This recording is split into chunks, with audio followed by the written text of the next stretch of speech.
Marokas un Izraēlas attiecības pāriet no simbolisma uz stratēģiju.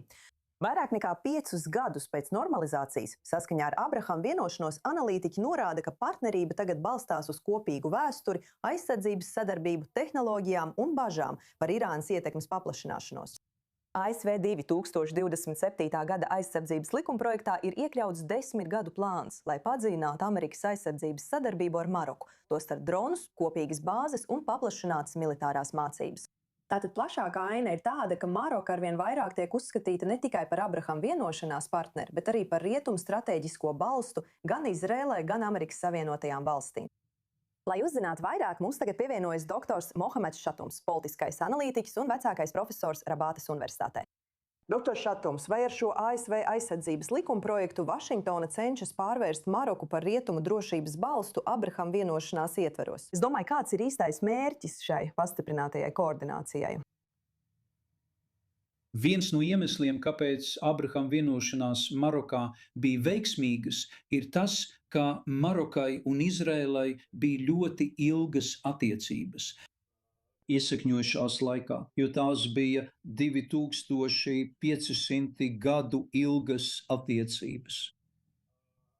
Tas radīja ļoti spēcīgu līdzās pastāvēšanas kultūru musulmaņu un ebreju vidū Marokā. Un mēs to saucam par konvivencija, izmantojot vārdu konvivencija, kas nozīmē mierpilnu līdzās pastāvēšanu.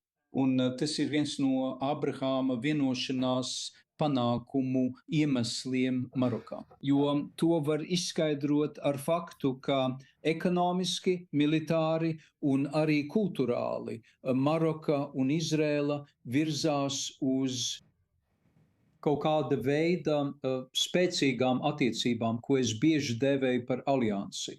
Nākotnē tā būs ļoti spēcīga alianse, jo šīs attiecības kļūst arvien ciešākas un saites stiprinās. It visās jomās, īpaši tajās, kuras es minēju, ekonomikā, militārajā jomā, kultūrā, notiek apmaiņa. Un mums jāatcerās, ka Izrēlā dzīvo apmēram 1 miljons marokāņu ebreju, un viņi ir Izraēlas pilsoņi.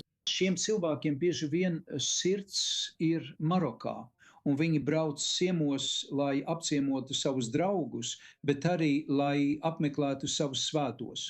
Viņi atrodas visā valstī, gan lauku apvidos, gan pilsētās. Bet kā ir pēc Irānas kara? Kā tas ir mainījis Marokas lomu? Vai tā ir kļūsi svarīgāka Izrēlai, ne tikai diplomātiski šī alianse, par kuru jūs runājat, bet pat kļūstot par vēl nozīmīgāku tiltu starp Vidusjūru, Āfriku un pat plašāko arābu pasauli? Jā, es domāju, ka pēc Irānas kara Maroka un Izraela stiprinās savas attiecības. Un, kā jau teicu, nākamais solis būs alianse, un Maroka ir atvērta platforma, atspēriena punkts Izrēlai, lai iekļūtu Āfrikas tirgos. Un Marokai šajā jomā ir diezgan laba pieredze, un jau ir uzņēmumi no Izraēlas, kas darbojas Marokā un cenšas paplašināt šo biznesu uz Āfrikas valstīm un Āfrikas tirgiem.